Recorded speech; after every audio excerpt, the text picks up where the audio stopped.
Hey, hi, hello, welcome to episode 105 of Trail Society, brought to you by Rabbit. I'm Corinne Malcolm. I'm Keely Henninger. And I'm Hillary Allen. Keely, you had a All three very, of us. yeah, all three of us in one place. It's been a couple Whoa. episodes.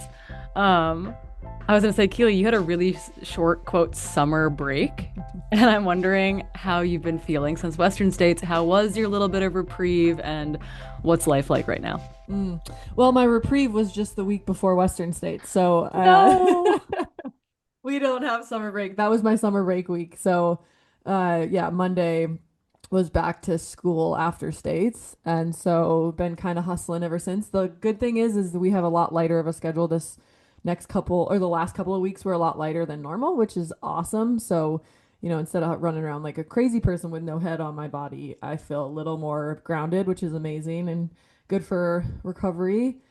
But yeah, I'm been just doing like lots of fun stuff that I want to do. So like when I feel like running, I'll run. When I want to mountain bike, I mountain bike. When I want to not do anything, I don't do anything. Went on a horseback ride the other day. It's just I saw that we're just from living it up. JT. Yeah, I mean we were there to honor his dad in Black Butte, so it was a really lovely trip. But that's why we got on the horse, so it was really nice. Oh, Yeah, that it makes was me, lovely. that makes my heart full. Um, Hilly, you were in Corsica and then you were in Iceland and now you're home, but you're headed to Wyoming. So like, where are you? What's going on? How are your travels, etc.? Yeah, great. And obviously we're very busy. Yeah, I mean, I was obviously like well, I didn't get to see Keely, but I saw Corinne out, Western and Broken Arrow before Western, and then I had to prepare for this whirlwind trip. But Corsica was insane. I've been there before. It's very hot, but there was a lot of, I think this has kind of been the norm lately, but there was a lot of like course changes due to extreme weather, like extreme heat, and then at the same time, like pretty substantial thunderstorms. And on that island, they're actually really cautious because they've had a lot of deaths with like rock fall and stuff because that's just the nature of the rock up there. Mm. So that was cool. So Corsica kind of turned into just like let's have fun, let's get the stones, and then like it was great. And then let's see. I got this Iceland trip together. I'm actually working with a new bike sponsor now, and that was kind of like a question mark if it was actually going to work. But I did get the bike before I ended up leaving, and so I was able to kind of like this whole bike to run to ride thing that I had planned out for a while finally came to fruition. So that was amazing to get to test that out. But it was a pretty intense 6 days in Iceland, and I just got the heck out of there before a volcanic eruption. So Whoa. I know Steven and I, our tickets for like pre-UTMB like go through it's Iceland Air to like it was the best flight pattern for us. So it's like Seattle to Reykjavik, Reykjavik to Geneva. And I'm like, well, like, will that work? Because they have a bunch of volcanic activity right now. right Mm. around like in April 2025, like that's actually like right there where the international airport is, like in Keflavik. It's Yep. like that's right there where there's a very active, that's where the fissure like opened up again. And Yikes. it's like as early as April 2025, like of this year, there was an eruption there, but they had to like siphon the lava away from cities to save it. I mean, it's really cool because the I actually met some geologists when I was out there on the run and like talking to them and like because I was running across these calderas that were huge of these old eruptions, old like less than 10 years old, like not that old. But it was really cool to learn about that. But in Iceland, they have a lot of like there's a lot of specialists and physicists who are working on like monitoring all of it. So they know it. Obviously, it won't like they won't let you fly through there if it's not safe. But you never know if it Yeah, just happens. or if there's an eruption, there's like too much particulate in the air, so they like ground Yeah. all the planes. So we'll see about our August travel and how that goes, because that is It'll how be we're great. supposed to be getting to Europe presently. So If I you get saw that. grounded in Iceland, it's not the worst thing in the I world. It's a won't. really It cool wouldn't be place. horrible. Unless you're Yeah. stuck there and then the volcano goes off. Yeah, well, there's we'll just get in a camper van and drive away. We'll figure it out when it happens. But I mean, cool news on our front. We've been getting lots of photos from the collaboration in the wild. You guys are loving the flowers. It's so, so cool. We Hillary and I are still working on maybe getting some stuff in our hands, but Keely, you've been rocking it. Tell us a little bit about kind of how that's been going for everyone and what is out there in the wild right now. Yeah, I've been getting so many messages in the Trail Society inbox, so thanks for sending us your photos. But I think seems like everyone's loving the flowers. They look better in person, which I didn't think is even possible. But yeah, I mean, I've been loving wearing the stuff. The shorts are my favorite shorts. Like the pockets are just so incredible. You can What are they carry called? so much stuff. The leggy smash'ems. They're currently sold out, unfortunately.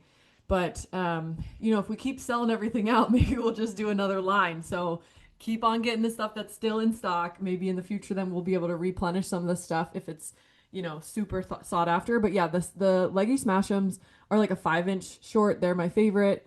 But then you can get a singlet and race as part of like Trail Society, Rabbit Team at any of your races because I just think having a flower singlet is so cool.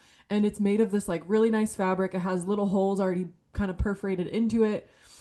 It's super light. Obviously, it's rocking the Trail Society logo, but it's also just super, super cute. So yeah, go check out the singlet and the white tank if you haven't yet. Those are gonna be dynamite for some of your races coming up, and you can all match us, and we'll all look like a team together. Yeah, the hats in the wild are some of my favorite, just like cute little flower heads bopping around. So it's super cool to see and the response has been overwhelming. So thank you all for making that happen for us. Mm-hmm. Yeah. And then we have our well, yeah, our new code, right? Mm-hmm. For the end through the end of August. So that's Hopper, Hopper 10. And you can go over to the Rabbit website to find it and get your own stuff. Maybe pre-order? Can we do this? Can we force Yeah. them to have a Set second set round? more things, men's things too. I know that maybe we sold through all the extra larges really quickly, so I'm assuming that means that we've got a bunch of potentially a bunch of guys as well rockin' kit, which is really exciting. Yeah, I really want to do the high country button down like t-shirt in the flower print because that would be the coolest mountain bike shirt possible, Yeah. That'd be and it could be dope. unisex. So I think, we got some ideas for future stuff. So you guys just keep selling them out and we'll put more stuff out there. That's so exciting. Okay, we should dive into some results and news and science and fun things. We're not digging too deep into any one topic today. We've got a lot of stuff that we just want to cover, some like athlete and IVF stuff, some energy expenditure and recovery stuff post 100-mile effort, but also some really fun results that have been happening over the last couple of weeks. Really just like a lot of course records going down at some of these mountain hundreds. Katie Schide won and set a course record at Hardrock 100 mile, taking 20 minutes off of Courtney's best time, running 25:50 and change, and which means she's now completed what is being called the Career Ultra Grand Slam, having won Western States, UTMB, Grand Raid, i.e. Diagonal Defu, and Hard Rock. She's only the third person to ever do so behind Killian and Courtney. Ludo's gotten close. Francois has gotten close, but no one else has. So it's really like this is very exciting. It's super cool. Also want to highlight her battle to finish fifth place, or I guess she finished sixth place, but she was in a dead battle with Zach Miller, who was in fifth place for the men. Katie actually caught up to him, and then it was like he was like no way, and he sprinted away and held her off by about a minute, I Not think. Oh, even. No, not I even. less than know. a minute. Oh 20 my gosh! seconds. Holy Yeah, I crap! think they ran some together too.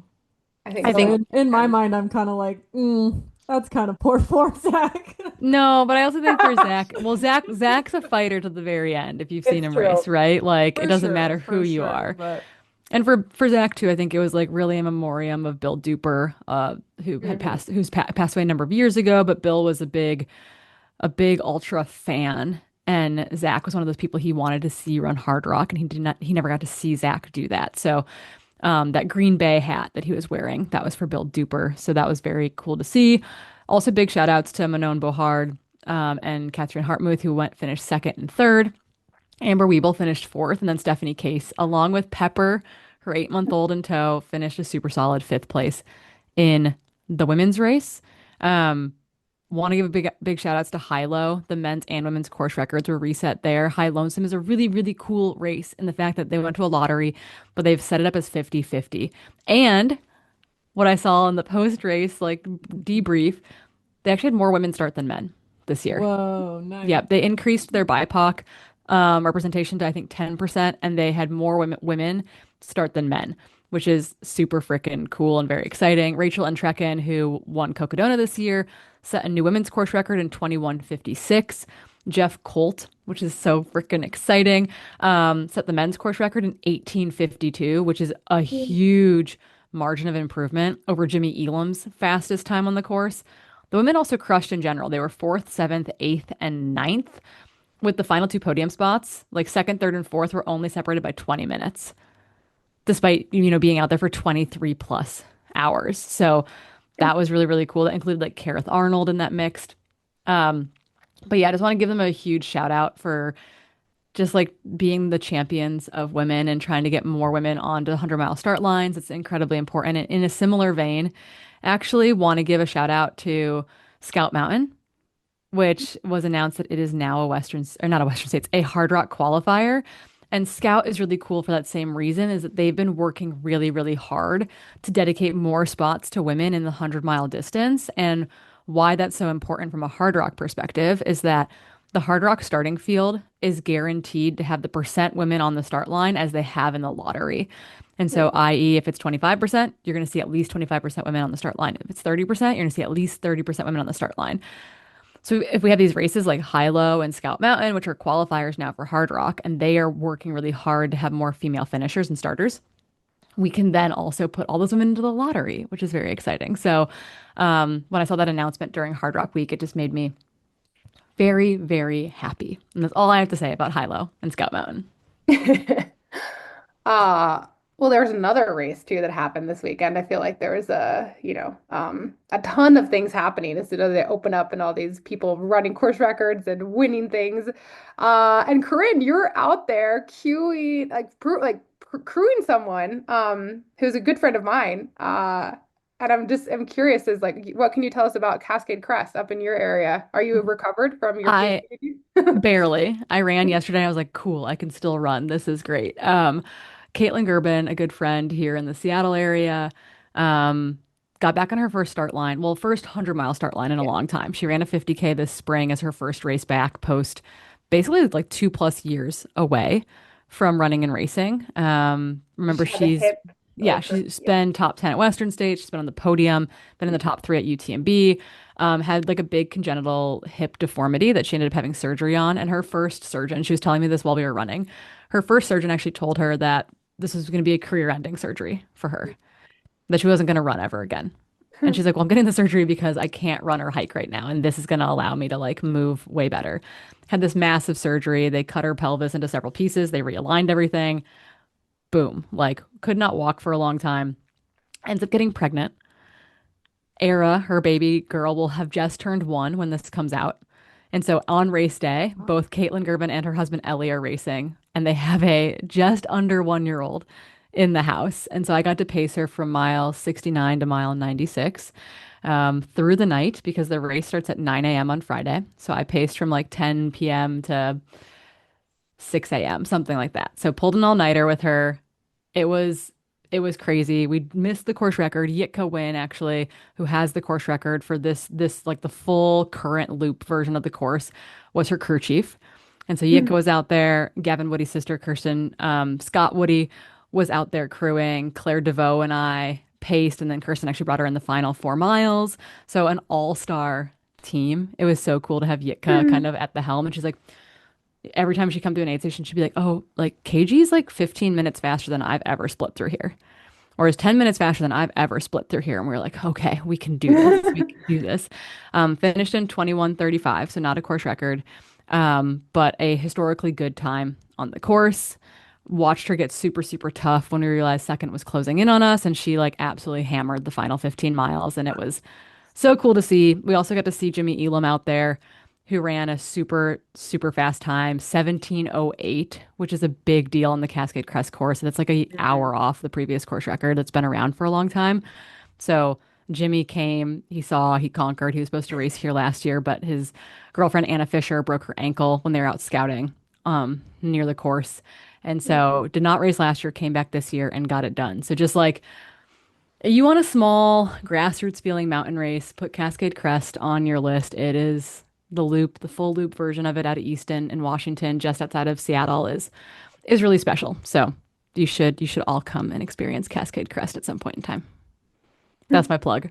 Um, Amazing. It was so cool to see her do that. it Ah, was it was love I it. was like in tears, like running her into Silver Creek, where I handed her off to And her like final pacer. Corinne, no like big deal, almost like pacing a 50K. Like no big deal, you know. Yeah, and I'm running White River 50 mile next weekend. So it's like July is stupid and I'm having a great time. But races are popping off. Ure 100 just happened. Sarah Ostwoski set a new course record there, I think lowering her own course record. The Eiger, Oh, oh, sorry. sorry, and I have to shout out Teddy Bross. Teddy ran great. He got the course record of the Euro 100 miler. Love that guy. He's Yeah, awesome. super, super impressive runs at Ure. Eiger race weekend just happened. Verbier race weekend just happened. Monte Rosa by UTMB race weekend just happened. Vermont 100K and 100 mile just happened. Go Joanna, who won the 100K there. But it's just like really, really cool. And speaking of racing, like we're looking to the fall already. We're looking to races like Havalina, where we are doing a scholarship program with Rabbit. And what, 114 people, Keely? Is that accurate? Mm-hmm. Heck yeah. And I was scrolling through the applications. I'm I know like, it's oh my like gosh, you need to give reading us a each couple more one. days, maybe. Yeah, yeah. By the time this comes out, we'll likely have talked to Yes. the recipients. There'll be one runner for the 31K, one runner for the 100K. We've got to go and confer all together and confer with Rabbit. But amazing applications from all over the country, some international applications, but just like people with really incredible stories who are excited to hopefully come to Javelina in the fall. Trying to remove some of those barriers because we know financially getting to a race like Javelina is really, really expensive. So it's been really fun reading through those applications. So thank you if you sent one of those in. Um, we'll get to start announcing that stuff really soon. Yay! Okay, we got to do some news and science. We're not going crazy, crazy deep on any one thing, but there was some fun news and some really interesting science. But first, I just want to say, because we haven't talked about this yet, Hillary's going to be doing more science because she's going back to grad school in the fall. So can you just like before we dive into like our little news and updates and some fun science stuff, like what program are you starting in the fall? What like why going back to school is a big deal? Like tell us a little bit about that before we dive into the news. Yeah, super exciting. I mean, I'm always someone who really loves to learn and obviously love science. I mean, that's why we, started this whole podcast thing so we could talk about it and share it with the world. But yeah, I'm going back to school for a master's degree in applied sports psychology.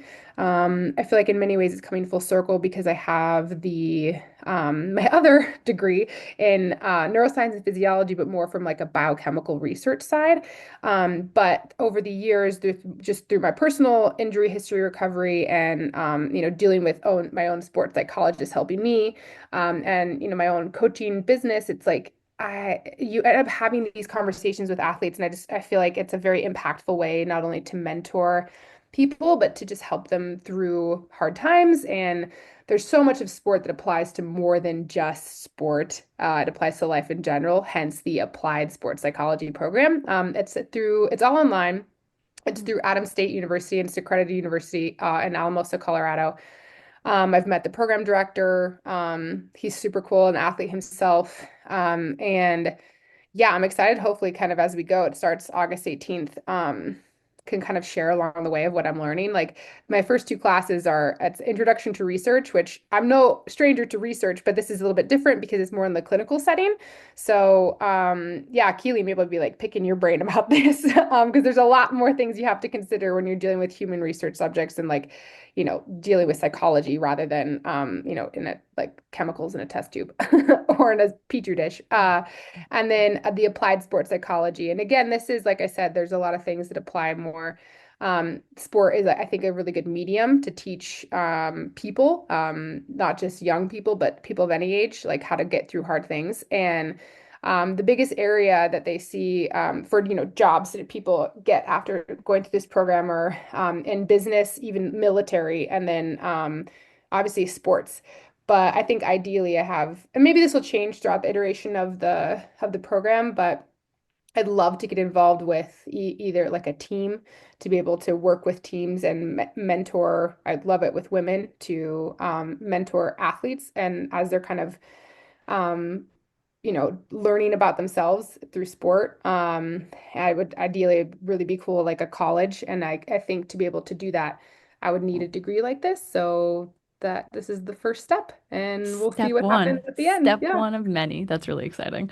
Yeah. Yeah, that'll be super cool. We'll be excited to kind of hear more of it along the way. Cool. Hmm. Me too. You're like, I don't know what's happening yet I know I'm either. gonna be like, I mean, I already have like a good routine. I think it's like that's always the scariest part is like starting something new. But I mean, I'm confident I'll be able to, just it's just different calendar blocks throughout the day of like when I'm gonna be doing what. So yeah. Keely's like, welcome to my life. We All the got it. calendar blocks. Okay. So I pulled in some just like little odds and ends before we dive into some science. One thing that came out in one of the newsletters that I followed this past week was the study reveals widespread sexist harassment in women's sports. It actually came out through like a health insurance kind of PR blitz as well, but they found that 47% of women athletes have received sexist insults while playing sports, with common content comments including "throw like a girl" and "you're not strong enough." And the poll of 3,000 women revealed that 42% were told women weren't as good at sports as men, and harassment primarily came from male strangers. 47% male athletes, 44% male coaches, 36%, just highlighting an ongoing gender discrimination challenges despite a growth and investment that we see in women's sports. And we've talked about this. There's, increased incidence of stalking at the professional end of women's sports, from track athletes to basketball stars, etc., tennis athletes. So just like continuing to keep that in mind as popularity in women's sports grows, as the investment in women's sports grows, and as the viewership in women's sports grows, a lot of the underlying problems don't change. And it's like it's not the women's job. It's not our job to fix those problems. It's the people that are doing the things need to make some changes. So just I think an important reminder, and it was kind of interesting to see those numbers quantified in a way where you're like, yeah, no, I feel that, or I've heard that, or I've seen that. So that I think is an important note. Really Yeah. cool other news, actually exciting things. Athlos, which is a women's track meet that launched last year, is adding long jump. It's going to return this fall, and Olympian Tara Davis Woodhall joined the Athlos kind of founding team along with Alexis Ohanan to announce this part of this year's competition, and it's actually going to take place in Times Square, which I think from like a fan perspective and like a public overlap perspective is super interesting to set up a long jump runway, like not within a track stadium, but actually just in Times Square. That's so cool. Mhm. That's amazing. Yeah, Wait, when is so this happening? oh, it's normally in the fall, and last year there were people actually, I think they had Megan the Stallion play, something like that, Mm. at like the track event, and there were people, it was just listed as like a tour stop on the artist's like tour. So there were people that like bought tickets and showed up who didn't know it was a track meet That's pretty because they were cool. there for the concert. So it's just like there's like some cool overlap stuff that happens within this kind of like women's track meet concept that is very, very fun. So maybe we'll need to take a field trip to New York City in the fall. I would not hate that. So we'll keep our eyes peeled US on, Open too. yeah, just go see a bunch of sports. That would be kind of Mhm. sick. I would love to go to the US Open. Keely Let's is so do good. a I went there field like what, trip. 2 summers ago or whatever. Yeah, Field it was trip. so good. We've got Oh, to go. And the tickets actually aren't so bad. We should go. oh, nice. Yeah, I would We'll love to figure this go. out. Did you just watch the Wimbledon? I did. Oh my gosh, it was so good. Oh, good. My little tennis nerds. It's okay. You guys will educate me on tennis and I'll be like, okay, I get it now. Um, But I also want to shout out something close to Keely's home, in Keely's home, is that we talked about the WNBA expansion team coming to Portland, and they finally unveiled the team name and brand identity, and they're going to be the Portland Fire, which I think is cool. The Portland Fire is going to be rooted in resilience, spirit, and passion for a sport that defines the Rose City. But yeah, they just made a big announcement about it. Also, the WNBA is like broiled in like contract negotiations right now. I don't know if you guys saw the All-Star game where the women took off their warm-up jackets and they were wearing t-shirts that said, "Pay us what we're owed." Hmm. Cool. And That is I love the National Women's Soccer League and I love the WNBA because the players and teams involved in these sports are unafraid of making statements for what they believe in. We saw that with like Angel City, the football club, in and around ICE and immigration stuff happening in LA.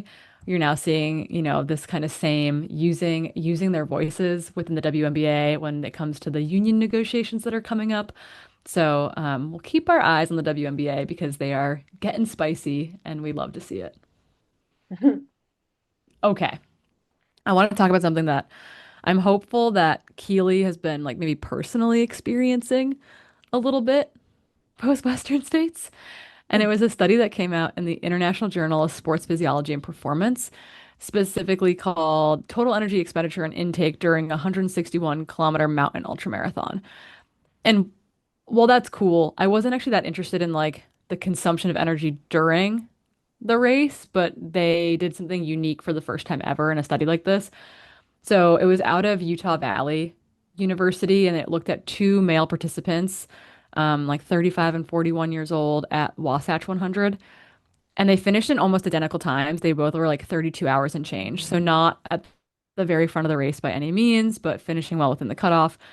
They fed the subjects doubly labeled water, which again contains isotopes of hydrogen and oxygen and allows the science team to figure out exactly how many calories were burned and how much water your body is using. Mhm. And that's not unique. Like that part is not unique to an ultramarathon study that's been done before. Brent Ruby, who was a co-author on this paper, published a paper years ago doing the same thing. And Brent's out of University of Montana in Missoula. But what they did differently this time is that they followed the runners for 7 days post ultra as well. And I think that to me is the interesting part because we know that this big acute effort takes a toll. And what is that toll? And can we quantify that Mhm. toll? And so the big things that kind of came out of it were the runners, despite being different sizes, one was 164 pounds and one was 131 pounds, they burned 15,723 calories and 15,888 calories over the course of the event. Basically Um, the same. Basically the same. They burn the same amount despite, being different sizes. Um, they finished in about the same amount of time.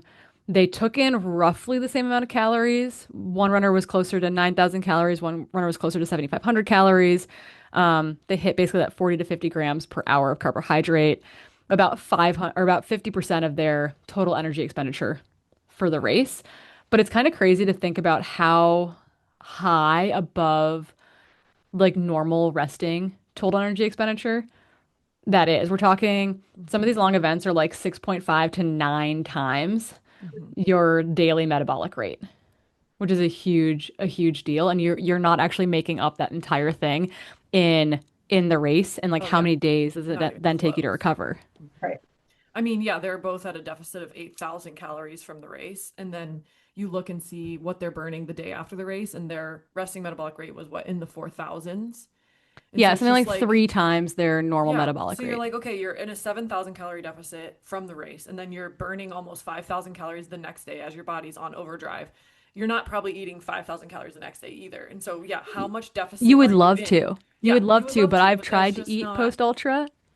It's so hard. 5,000 calories is a lot of calories. So it's like maybe they're getting in 3,000 or 4,000 even if they're doing really well, but that's still 1,000 calories short. And then they're 7,000 calories short. It's just, I think it was really cool to see the discrepancy. And then also, people who are lighter sometimes think they don't need to eat quite as much. At least I have some athletes who like to fight me on that.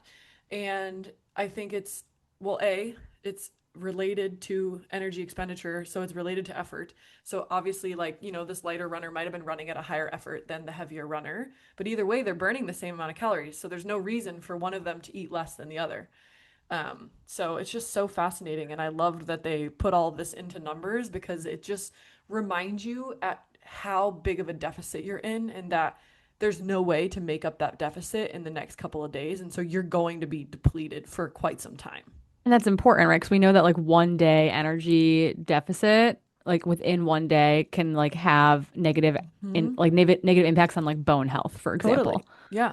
Yeah. Yeah, and like heart muscle, like, heart muscle, your body doesn't discriminate between muscle that it's breaking down for calories. So it's like, what does that look like for your heart muscle? What's that look like for your regular muscle? Like, there's a lot of things that this study makes me want to look into Oh, and your to, brain. Yeah, Remember your we brain, it's just all we talked sorts You're of about eat you're that. stuff. eating the Yeah. myelin, Yeah. right? Right. It's Right. just So like, like this is also why my coach always says, and like people like don't make any hard decisions like 2 weeks after a race, maybe because your brain totally. isn't like processing it correctly. Yeah. Yeah, and Um, so I think it's like I would love your guys' opinion on this, but for me, from like when you're running a 100, I feel so out of it for weeks after, and I feel like my metabolism is just not normal for quite some time. And this kind of sheds light on that. If you're burning that many calories during the race, which we all kind of know, but then your metabolism is revved for, a day after, you're just never really making ends meet until probably weeks after. And then I feel like your body's in starvation mode because it's like, are you gonna feed me or are we gonna do that thing again? For The how big long, scary right? thing Like, again. well, Yeah. so for me, it's like up and down roller coaster for like a month after these insanely long races, and it's just which, like yeah, crazy. no, I mean, I think that that's absolutely accurate. But I think because I've experienced that too from 100 when 100-mile races, or Hmm. even like even like hard 100K races that Hmm. run like 100-mile races. But I will add that even after my trip post Iceland, I probably was moving for about 50 hours like of total time between everything that I did over the course of a week. And I will tell you, I'm still feeling that now Hmm. of like the just tired and and like even Hmm. then the travel on top of it. Hmm. But I'm still feeling that deficit now. That And makes I think sense. and absolutely it doesn't even just have to be from a singular effort. If we Mm-mm. think about it from endurance athletes, I think this is where it can get tricky in like the red S or like low energy Hmm. availability, like that chronic state, is that if we're pushing ourselves for a long time and like week in, week out training for a race, and then we do the Hmm. race and then we get back into training really quickly afterwards, it's like I think it's really important to Yeah. have, like downtime or Yep. else or like down weeks, but also realize that you're demanding a lot of your body. And if you keep on having that net negative, Hmm. it adds up to something Totally. not great over time. And Yeah. I mean, I'm feeling it. It doesn't have to necessarily be a singular effort. It can be Hmm. like a hard week of training.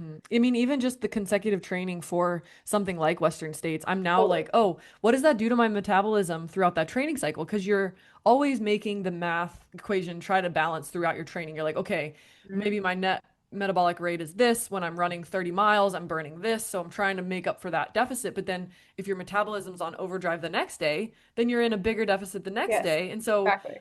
I'm like, wow, we're just always in the hole. So it's just, I don't know. It makes sense why everyone's starving the day after a big event if your metabolism is on overdrive. Yeah, and or Totally. even like, the Oh, next couple days after. I yeah, think it's totally. also, I think the interesting like limitations of the study that they didn't actually really address very well in like a Mm, limitation section would be this is obviously two men.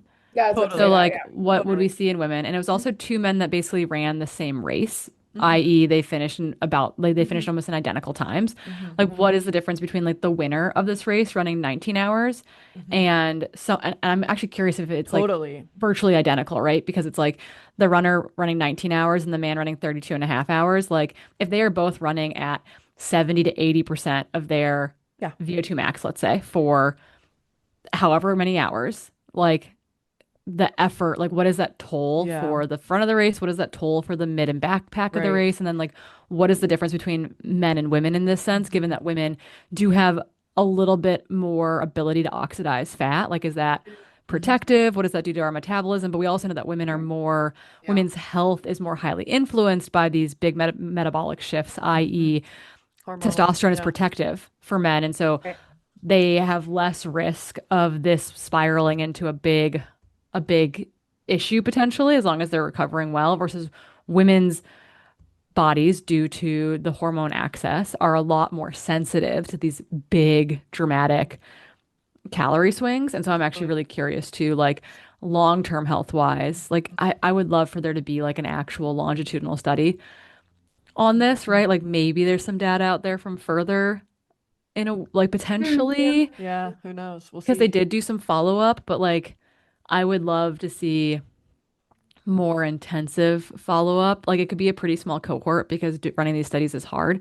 Hmm. But yeah, like what would that mean if you took, say you got every single woman in the top 10 at Western states to do this Hmm. study, and then you like followed them throughout the rest of the summer into the Hmm. fall, and Yeah. you had like more recurrent check-ins, and you got to see like, what did that actually look like as far as a Hmm. recovery pattern Hmm. goes. Well, So. And Yeah. I would even like to do it like I just mentioned because I felt very similar if like big weeks, like big adventure weeks that have been totally Mhm. like a part of either a training build up or literally like an event that I'm training for myself. Like what I know it's slightly different because you can have time to recover and replenish and like fuel after every effort, but like Yeah. 50 hours maybe over Yeah. 6 days, how does that look different? Or like, Hmm. I think that could actually be cool, like and like the chronic Hmm. training load over Yeah. time. I think both would be Yeah. Yeah. net negative. But yeah, I think Yeah. even like thinking about the really fast runners who are Feel it. running in the front, they might be able to hold a higher percentage of their VO2 max, but they're running Right. for less hours. So I wouldn't be shocked if they burned similar amount to your point, Corinne, even though they're out there Mhm. 19 hours. So they're not getting, the extra 12 hours of metabolic rate burn, but they're maybe Honestly, working at a higher effort. So they're They able to also burn. generally are able to take in more more. True. calories per, like So more they might be grams of at less of carbs a per deficit. hour too. Totally. And so it's like that's a big, we know that 40 to 50 grams per hour is like pretty standard for like doing well in the mid and back of the pack for getting those Hmm. calories in. And in comparison to effort is probably like, It's probably again, similar. they're Yeah. hitting that 50% TEE, and that's probably like the threshold that we need in order to successfully complete a 100-mile race. That is different maybe at the higher end where maybe that base is 60 to 70 grams, but it's getting a lot higher dependent on the person Yeah. that you're And how talking much they to and can. their personal metabolic demands. Totally. Yeah. Yeah, it's fascinating. It supports my hypothesis that ultra distance running is mostly net neutral to net negative on the body. Yeah, Which is particularly like, acute There's no way events. it's net positive. I'm sorry. Yeah. no, and it's not at all. But like, I think the thing, like, this is also, I think we've talked about this before, but of like different people, it's like incorporating rest into your season. Yeah. Like it's so So important. Like important. I'm actually, I mean, I'm looking at my season and I'm just like, well, I've been like training, and racing since, February. So it's like Hmm. after Worlds, and I've expressed this to my coach and I've expressed this to my friends. I'm like, I'm going to need help. I need to take 2 weeks completely off of doing Hmm. anything. Cause like I get stuck in this thing. It's like, oh, I'm riding my bike. I'm still Hmm. like, but then I like go off the Metabolic deep end demands. there. You go really Yeah, and I'm far. like doing Yeah. too much. And I'm just like, I Yep. need to like go to a beach somewhere and someone just like move my Hillary, that's hands where to a grad school book. will help. That's where grad school will help because you'll No, be I so know. stoked with what you're studying that like that's what I've just been trying to channel the last couple weeks is like, Mm, yes, I want to move for like mental health standpoint. Like yeah, of maybe course. every other day I do something, capping it at 2 hours if I'm on the bike or even less if I'm doing something else. But then Yeah, you're yeah. just able to invest you have so much energy to like do really cool stuff with your brain. And you're like, And oh, like I don't have see, to study nearly as much so I can do some more research because I don't have yeah. like 20 hours of training on my brain, you know? It's See, like and so nice. yeah, this is what's cool because like how I got into running when I first started running, I was doing it grad school and like Mhm. and I had to cap the time of like Yeah. when I could do it. And that's what's actually motivated me to go back to school this year. And also it's just like or eventually because I started I think a couple years ago I was like in this really bad state where I like had all this flexibility and free time Mhm. where like then I would just fill it with this like extra movement that I didn't Oh, need to. we're aware. Yeah. Yeah, yeah, yeah. Oh, I know, and I'm We're We're aware aware. and aware. we've all But done like, it. We've all done We're it. Yeah. guilty. We're all yeah, guilty. it's like it's and But it's so, like but it so and counterproductive. and I know that I am a better athlete when I have those boundaries. Yeah. And it's like, and I love to learn. So it's like I've been able to do that in my own free time of like investing in different areas that like I can like, like work my brain muscle as opposed to like, my actual muscles. And I love it. It's Mhm. great to have other things to do throughout the day that Yeah. like don't involve physical Mhm. movement. And I agree with you, Yeah. Keely. I'm actually like really looking forward to it to have like it's more directed someone else is directing what I'm learning more than just like me, but Mhm. it's yeah, Yeah. it's gonna be cool. Yeah. I think it's like always a good reminder for me to interact with some of my friends who are like professional road runners or track runners and talk to them about their day because it's like they train so hard and then they do absolutely nothing. Hmm. And I Which just I think that couldn't like a do. lot of Like I'd trail be runner, so of course. bored. But I think the thing is that in order to be the best athlete, you do need rest. And I think Yeah. that's the point I'm trying to remind myself. And like, Yeah. yeah, it's like maybe that's not my mindset is being able to just run and do nothing, but it's like having school or having something else to remind you to rest is just a really good reminder because you're not going to be as fit as you could be if you're always moving and always Yeah. exercising and burning all these calories that need to go to building muscle, building fitness, building strength. But Building brain, yeah, Yeah. new so it's brain like cells. Yeah, And I don't fascinating. know that I'm jealous of the people who can like, yeah, do their track session and then like veg out for the rest of the day because my brain is just like, we need stimulation. It doesn't need to be physical activity, but I'm like, I need to do something. I need to read, I need to write, I need to learn, etc. So I'm yeah, already like 10 books deep. No, good. maybe more than that. I'm like 15 books deep already this year. So I'm like Love trying it. to read as much as I can of like the other, like other stuff. I'm reading some science books too, but before I have She's to reading do some smut something as well. Don't worry, team. there. We got science books on one side and historical That's my fiction Literally. life. and I then mean, I can't smut read over here. fiction. I can't read nonfiction at night. I read nonfiction all day. So I'm like, give me Exactly. I fantasy read, world. yeah, like exactly. That's my, like, I have like a book in the morning and then a book in the evening. Like I switch. I Yep. have like two, I'm doing two books right now. My Figure it nerds, I love it. I just picked up again because I think I started it and then never finished it. But I just in light of doping news that came out on Mm-hmm. the road world this past week, I just picked up Oof. um Win at All Costs Oh yeah, again I've by read Matt that. Hart. So it's Yeah. a great book. I just like haven't touched it in a while and it just felt very pertinent. And it's kind of looking inside the Nike Oregon project. So I am reading that right now as like a it feels like kind of like sci-fi a little bit because it's like Mhm. this is insane that this happens in Yeah. sports. So With my like negative Nancy hat on, when I see this news drop with so many athletes doping, I'm like, is everybody doping? is anything Like, real? Jesus. Keely, Keely, I'm sorry to break it to you. Maybe you don't know the cynical side of Hilly that well, but I've been thinking this for a long. No, I have too, but like then they just make me even more negative. I'm like, geez, okay, I don't trust anybody. No, I Yeah, and know. it's hard. It's hard. Well, maybe we'll do another. Maybe this is good fodder for another episode. But Yeah. we digress. There's just it's hard. It's hard when you're in sport and yeah, you see people Yeah. doing things that feel insane and you want to be excited for it because like how cool that the sport is moving forward and advancing. And in the same vein, yeah, like doping allegations come out Right. or new news drops and you're like, well, is any of this real? Like, Mhm. is any of this possible? So. Yeah. Um, Here I yeah. thought we're just getting faster because of super shoes and carbs, but turns out. Turns out EPO is a powerful drug. Well, it's like for her, I just like read it and I was like, oh, that's a thiazide diuretic. Why is she taking a diuretic? It's like, oh, just wash out all the other crap she has in Yeah, so Uh, that's why diuretics are banned, right? Yeah, Diuretics no, are banned totally. because Totally. they But it's not it's like technically some sports will use it to like drop weight, but yeah, it's it's not used okay. generally to mask. It's a masking Collaborate. Yeah. agent. But like I But didn't read the info until later and I just read the headline and so my brain, my med brain was like, "Oh, that's a diuretic. Why would she have a diuretic?" Okay, like she doesn't have you don't have congestive heart heart failure. You failure. don't Yeah. have Yeah. You don't have like venous return Yeah, insufficiency. you don't have ascites in the abdomen. Okay, this is not okay. Yeah. So, but just to like put this into perspective, sometimes because the testing is really good, like can pick up micro Mhm. levels, there have been athletes in the past couple of years who have had an adverse finding for a diuretic and it's turned out to be contamination Mm. because shit isn't everything. Mhm. But she had something like 150 times the Mhm. allowable legal Yeah. quantity. So it wasn't a contamination. This was Yeah. like this medication was in her system. And So she it's like, accepted the allegations right away. yeah. So So, curious to see like there's still an investigation ongoing. She still has to go through like go in front of the like tribunal type of thing to like mhm. be doled out punishment. It's possible that she becomes a whistleblower and Mhm. True. brings more athletes into this. It's possible that because she could have like this is a 2-year ban for a diuretic unless they find out more. Mhm. And if she cooperates, she'll get the minimum sentencing, which would be like another 4 years, or 4 years total. If she tries to hide stuff, they can add time to her 2-year suspension. So she could be Hmm. out for 6 years, let's say. Mhm. So that is kind of the next steps in all this. So we'll keep our eyes on it, but that is the current lay of the land. Mhm. Um, okay, we got time to do this. Let's do it because it's super, super interesting.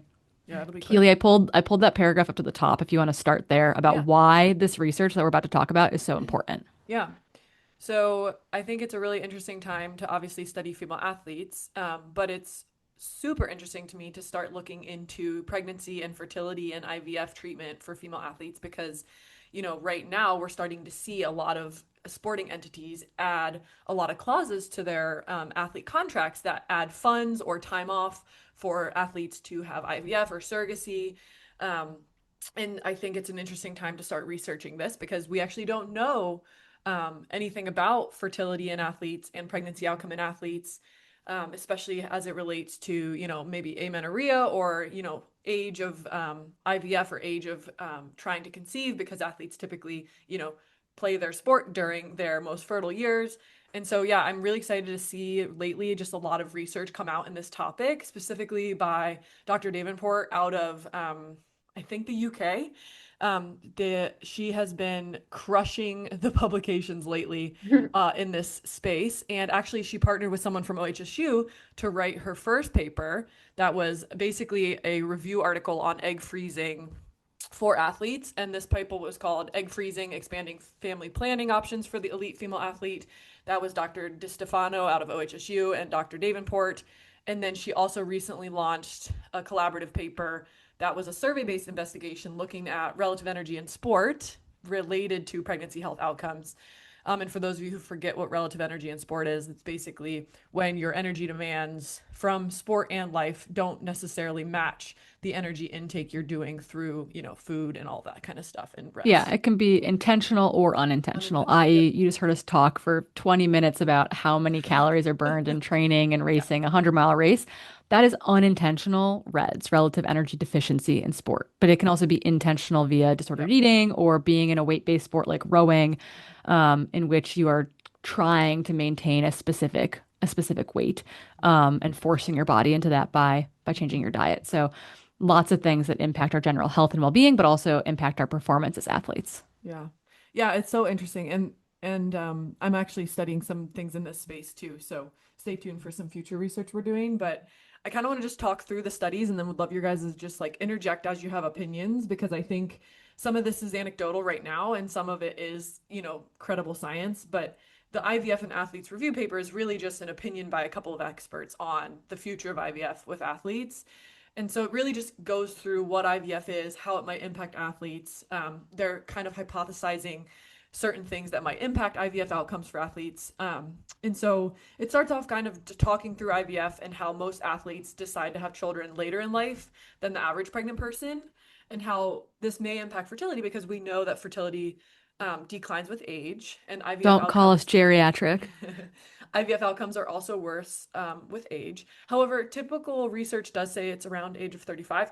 I was at a fertility clinic talk the other day, and that has kind of become debunked. It's now closer to 40, where it's considered disadvantageous for stuff like IVF. But again, we do know that in your mid 30s, it might start to decline for some people. And so, that is something to consider when looking at athletes who are professional for years and then decide to maybe start IVF in their late 30s or early 40s.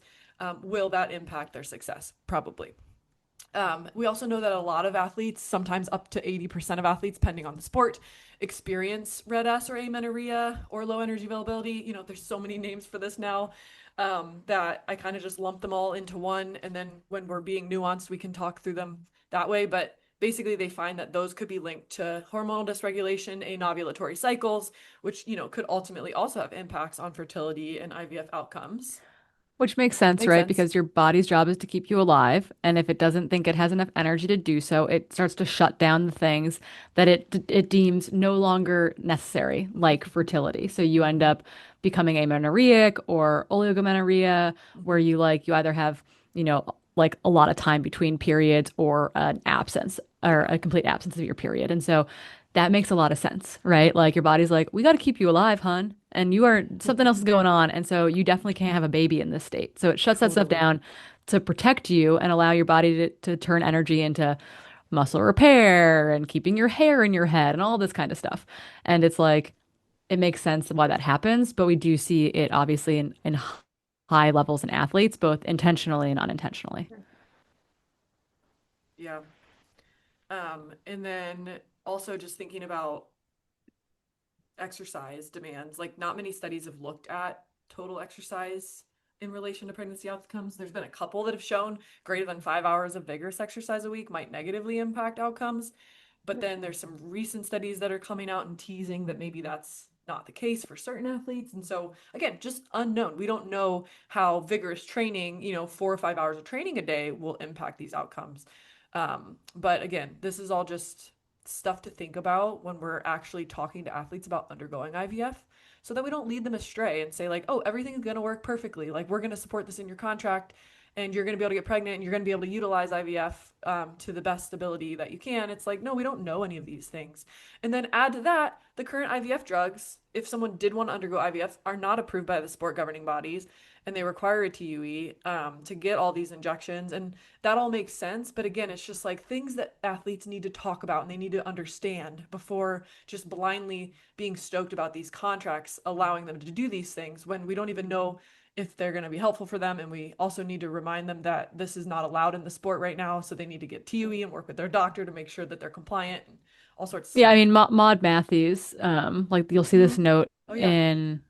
in her any Iron Fire report where she's on the podium. You'll say had a suspension due to this drug, which was a fertility drug that she was taking when she was trying to get pregnant, and it was like a schemo in competition test where Yep. she tested positive.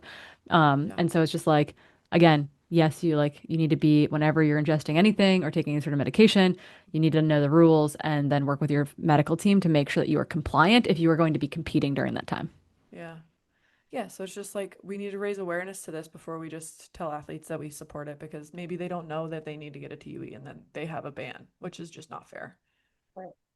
Yeah, and athletes can apply for like a retroactive TUE. Like there's ways in which to protect yourself, but it's like just it's kind of the Wild West, particularly for trail and ultra running, where like drug testing or anti-doping is like such a not a very like consistent Mm-hmm. thing in our sport. Totally. Yeah. Yeah, we kind of test all over the timeline of racing and training and there's no consistency. Yeah. Okay, before ask your guys' opinions on this, I'm gonna just tell through the Red S survey too. Mm. But basically, so that study looked kind of like preconception, talking through IVF, which is before you have a baby. This next survey was on postpartum outcomes or pregnancy outcomes, and it was looking at 1,000 athletes who were around 33 years of age when they had their babies. Um, Out of this population, they did not control for like high level athletics. And so the red S rate and the amenorrhea rate was relatively low compared to most athletic populations we see. But 6% of these participants had red S and 20% had amenorrhea, experienced that during their training. And the goal was to look at these two factors. So amenorrhea, which is lack of period, or red S, relative energy deficiency in sport, impact on these health outcomes. So this Um, was they had red S or amenorrhea pre-conception. Yep, Okay, preconception. cool. Yep, yep. And from this study, they found that those with a history of red S, not necessarily amenorrhea, which is, I think, the most interesting part of the study, resulted in 3.5 times higher odds of premature labor and 2.5 times higher odds of preterm delivery, as well as had higher odds of having unexplained vaginal bleeding during their pregnancy journey. However, secondary amenorrhea, which is kind of the point that I wanted to make, was not linked to these outcomes independently of all of the other factors in something like red S, which I think is so fascinating because typically we use that as our danger sign, right? Of like, oh, I lost my cycle, something is wrong. It's like, well, maybe because LEA and red S have like all of these other like tendrils that kind of go through all of these other hormonal systems in the body, maybe you can have some of the negative outcomes from LEA while still menstruating. And so I thought it was just really fascinating. But again, it's really just highlighting the fact that we don't know what this training does to our pregnancy outcomes. And it would be quite a disservice to athletes if we were training them in an unhealthy way that, made them unable to have children in the future or made it really difficult to have children or made them have premature babies that maybe have more health outcomes. And so Yeah. I thought it was interesting. So would love your guys' thoughts on both of those studies as I feel like it's obviously very pertinent to our Yeah. lives. I mean, I have one initial, when I was reading through this, I had one initial thought on the second one that you just said, specifically related to relation to premature labor. Um, my father actually did, he was a food science human nutrition researcher, so biochemistry basically. And one of his areas of expertise was fatty acid and like lipid metabolism. Hmm. And I remember it was like a major grant that he got was dealing with omega-3 fatty acids and the importance of that in just overall health in people. But one of the areas that he studied Mm-hmm. was women who were Mm-hmm. pregnant, and actually, it would if you had a good fatty acid intake, Mm-hmm. omega-3s, omega-6s, primarily found in fish oils, that it actually it had a protective mechanism against premature birth. Mm-hmm. And so I look at this when you look at fat and like it's calories, like good fat, Mm-hmm. right? So I think that there is some sort of link. That's the initial thing that I just could like the whatever the connection that I'm thinking of right now through this study. It can be related at its basis to calories and good and calorie intake, right? Because fats are a very powerful source of that in the human body, and obviously with like hormone signaling, there are lipid rafts that is the basis, the structure that you use for all of this hormone signaling. So, yeah, that was my first thing to like Mm-hmm. link those two together, in an area that I've been surrounded by since I was like before I could speak at a dinner Mm-hmm. table, these conversations that we'd have with my family and my father and his research. And something that would be interesting that is oftentimes overlooked in these studies, and it's again, we're like so excited that they're studying women because it's a women's issue, but male health is also very important for fertility Totally. and That's true. for 50% of infertile couples is male. yeah, Mm. Which makes placental health. sense. Like placental health, I think is like the male's genetics responsibility type of thing. So it's like there's all these things that are tied to that we think of like, well, like he just like did his thing and then the woman's responsible for everything else. And it's like, well, actually like there are things that are important for a growing fetus into a baby that is still the male's responsibility, i.e., like those genetic components do impact like the placental health, for example, and Mm. rates of preeclampsia, I believe. So there's like all these little like sprinkles in there where you're like, I'd be curious, like Yeah. male age, male health, male, like their health status, like how does that impact this as well? There was another study I feel like that came out recently, kind of in this vein about health outcomes in athletic pregnancies. And it was kind of interesting because I think the age discrepancy got interesting because like it was men and women, but the male athletes were still competing in athletics and the women were not, which again like speaks to your first thing where it's like women have pushed off having kids because our athletic prime is oftentimes our fertile prime.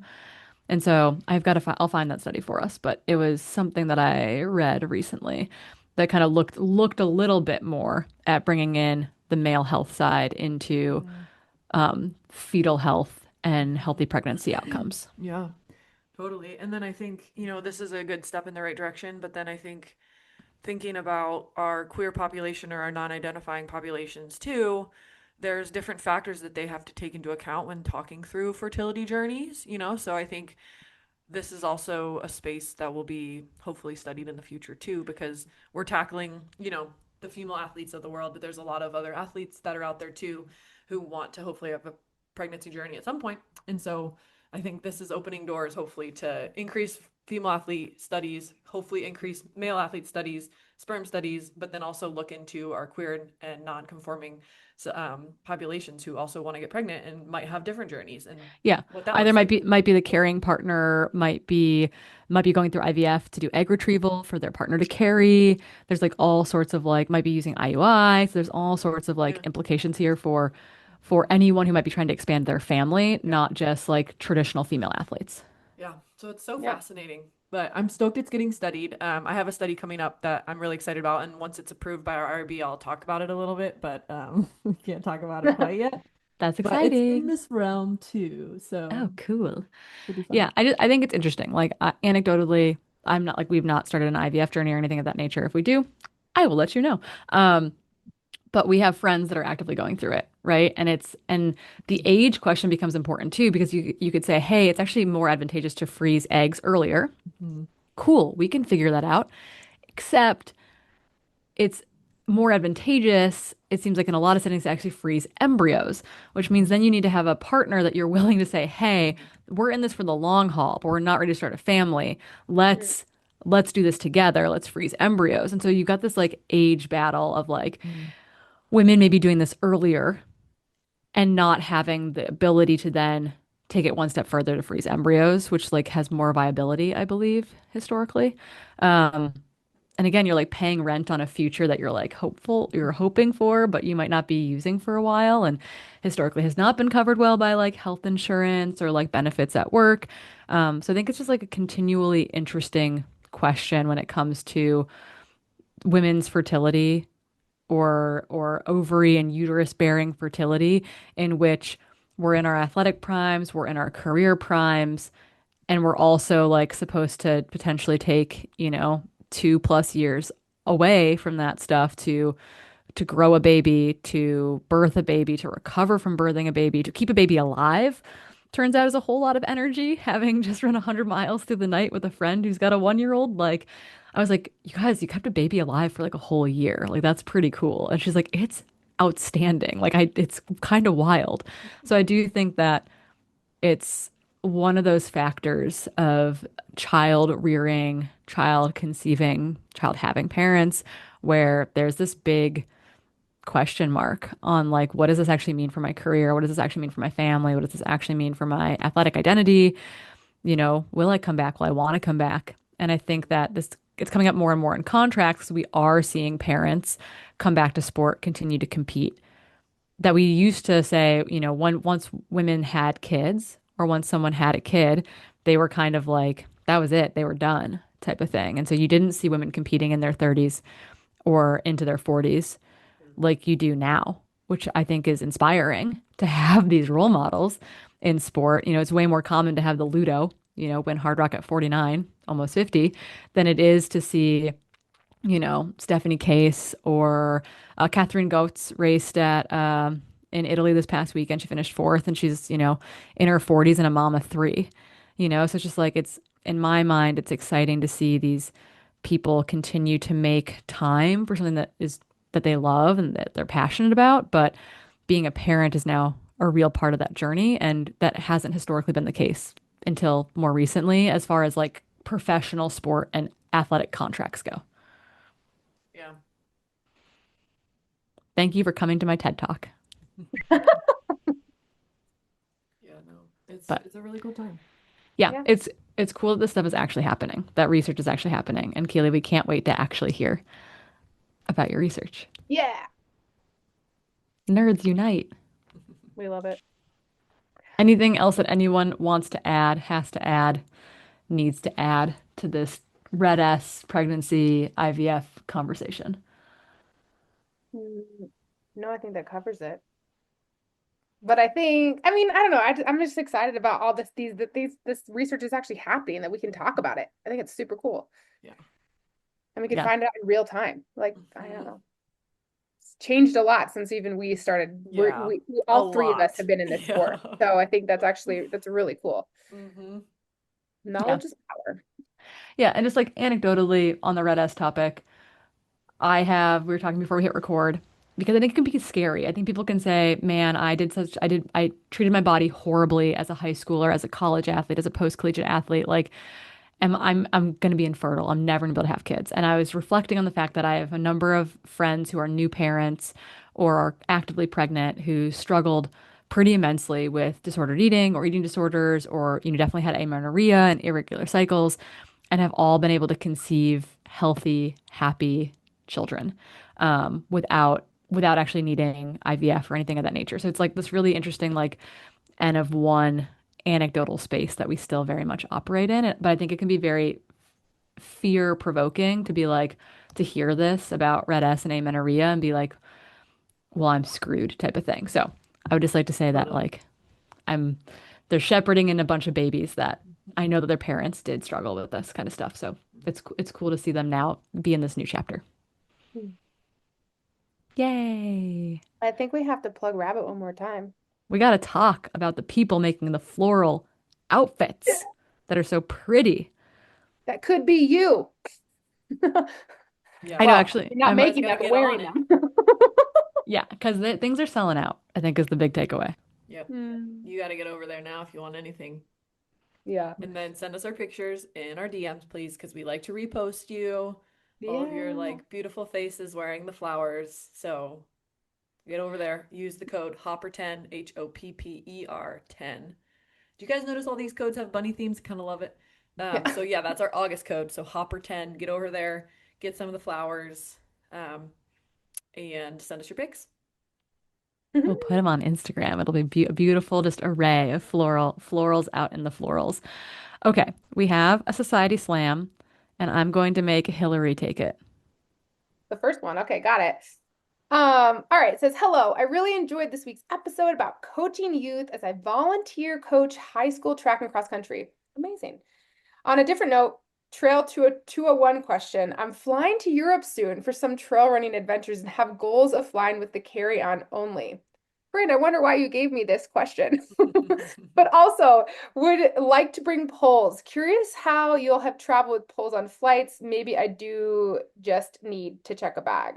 So, um, this is going to be a very frustrating answer. It depends. I mean, it literally depends on the TSA agent and also their stuff. Typically, and also from countries, different countries, typically, I would say no, because they have like some of them have metal tips.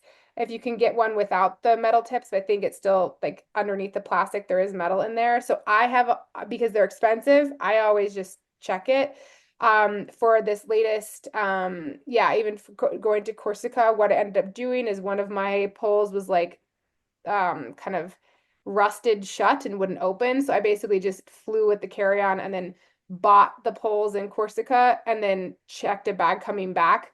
I will say, like in Europe, it's usually more acceptable for you to be able to take them in a carry-on, but it really depends on where you are in the United States. Maybe in a place like Colorado or, Washington, if they're like, used to it, coming in and out of, TSA, but I would generally say if you want to hang on to those, I would check them. Yeah, I call it 50-50. Like Yeah. 50% you're probably okay, 50% you're going to be And then polless, I don't like and yeah, those and that then that's a odds. sucks. lot. Yeah. Yeah. So my friend Olivia Amber was just over racing in Italy. We Yeah. had this exact conversation with her before she flew. She's like, I only want to check a carry-on. And I was like, you can't bring your poles. Or be prepared for your poles to be And taken. the And you'll just need to gels, buy. even like nutrition too. Yeah, you got to be careful with like Yeah. how much They, new nutrition you're carrying on you. And so and she borrowed poles from Tony McCann, and then they gave the poles back to Nora Series at the back end of the race so that they'd go back to Tony McCann eventually. So yeah, not I don't everyone love it. can just borrow poles from a European friend, but yeah, the checking the bag Yeah. is I would just check a bag. just check a bag. Yeah. Yeah. And normally what I do for that, if you're nervous about like, because I've had my fair share of travel delays, my general rule of thumb is, yeah, okay, you can check a bag and you can even put your gels and stuff in there. But I usually have a carry-on bag where I have like the absolute bare necessity for the race itself, like shoes, kit, pack, a little baggie that is like compliant with the TSA regulations for amount of liquids that you can carry. I have that in a carry-on. And that is what I take with me. So I have like the bare minimum of what I need for the race. And then all the other stuff is like kind of like, all right, in case of emergency, then I can kind of get that stuff on the Yeah. ground if it's delayed. But And like Stephen and I do this too. Like if we're traveling together, like one of us might be traveling home sooner than the other. So I'll like if he's flying back to the US before me, like I hold onto his poles and I fly back with the check bag type of mm, thing. Or we generally don't need to check, we don't normally check a bag, but we're gonna combine our stuff and check one bag and it's got our poles in it type of thing. So collaborate with your friends on this one too if you're going over to do some running adventures with other people. yeah. Cool. Okay. We got another European-based question. You can I take can it, do this Corinne. one. Yeah. It says, hey all, love the pod, hearing about your adventures. Wondering if you can recommend a pack for a multi-day run venture. I'm cooking up plans for a 3 to 7 day run in Spain next spring. Thinking Camino, but running. Very cool. Camino is like a big, long through hike. Normally it's a longer term trip than 3 to 7 days for most people. I think gear shuttles are available for some sections, but not all. I'd be carrying clothing, food, but not camping gear. Any ideas? Hmm. This is like back to Corinne and I when we did the like Tour de Mont Blanc in, 3, 4 days. And That we could have combined like a little 30-liter bag that got sent ahead of us and then just carried our running stuff for the day. But but we we did. ended up carrying a bit more stuff on us in order to like have everything we needed for our multi-day trip around the Yeah. Mont Blanc. Mhm. So, I mean, I've used a few different brands has had success. Currently now, and like what used actually on this Iceland adventure, I did actually I had my Nathan 12-liter Pinnacle vest, and you could actually fit a lot in there. That's not a Um, big vest. Like that's 12 liters is not that big. Yeah. Right. And so like you can do that a lot, I would say, for like an adventure that we were doing. But if you're trying like the Corinne and I without having to like need to bring a sleeping bag, but for something if you have to bring a little bit more like a stove and some other stuff, like I've used Ultimate Direction, but actually for this last adventure in Iceland, I actually used a Brooks kind of like commuter bag. And you just have to be, I would say the biggest thing is make sure that you do like some test runs in it because of the extra weight of like where the pressure points would be and like on your body to make sure you can kind of strap it down appropriately. But yeah, I think with that, like I don't know, 20, I don't know exactly I would say 18 to 18. 30. I like yeah, my 20 my to ultimate 30 would be direction. pretty big if it's totally Yeah. full, but like 20 to 25, I think is like a magic number. Yeah, I would say I think 18 to it's heavy. 25 depending on the pack and what you're carrying. Also, it's like you're gonna be a little bit dirty. I think the mat I've got I've got an old Ultra Aspire pack that they made for Magda for MD for Marathon des Sables. So it like continues to get smaller. Like it's got a lot of good cinch points to get smaller as you ingest whatever you're carrying type of thing. And that's been a really good fast pack in part because it's got I think the biggest thing is that I like to have a hip belt or a waist belt when I'm carrying a larger than 18-liter pack. And so that I think is a I think it helps like keep the weight from bouncing around too much as opposed to just having like a normal running vest enclosure. So I would look at something that has the ability to have a hip or waist belt, um, just to like keep that bounce down if you're truly going to be running, right? It's a little bit different if you're going to be like hiking all the climbs and power walking the flats and just jogging the downs. You can get away, I think, without having it, but I'm a big fan of having Yeah. a waist belt, which generally has like a pocket on it, so you can have snacks right there. So that's my kind of my need in it. You could look at Hyperlight does most people that are doing like the even like the super fast weight or fast and light PCT hikers are using iterations of the Hyperlight mountain gear packs, and they definitely are doing some with like more of a waist enclosure, but they're definitely like I my ski pack is a Hyperlight pack, and they I think are getting into fast packing more and do have some fast packing options. Um, i.e. they're probably a 30-liter bag that they can make smaller. They do like a 28-liter bag. So it's got more of that like typical front. And they got a 22-liter bag actually too. They've got that more typical front enclosure like a running vest on some of them, but also have the option to have a hip belt. They are pricey, but they're super lightweight Dyneema materials and they're really durable as well. And if you're on the PCT or the AT, you're going to see a lot of packs of that iteration as well. So that'd be my general like trial and error, do some research, but I would look towards a fast packing pack Mhm. over a Yeah, running vest. I would definitely concur with that. Yeah. Cool. Anything else to add there, Keely? Oh no, I don't do this stuff as much as you guys do. She's like, I like normal running. You guys are crazy. Sweet. Well, in Um, that regard, eat Final a snack. Society Slam. Oh We yeah. have, in reference to our Trail Society line, it's probably the cutest racing stuff I've ever seen. I want all of it. We couldn't agree more. So you heard it from a fan. You guys got to get over there and check it out. Sweet. And until next time, we'll catch you out on the trails.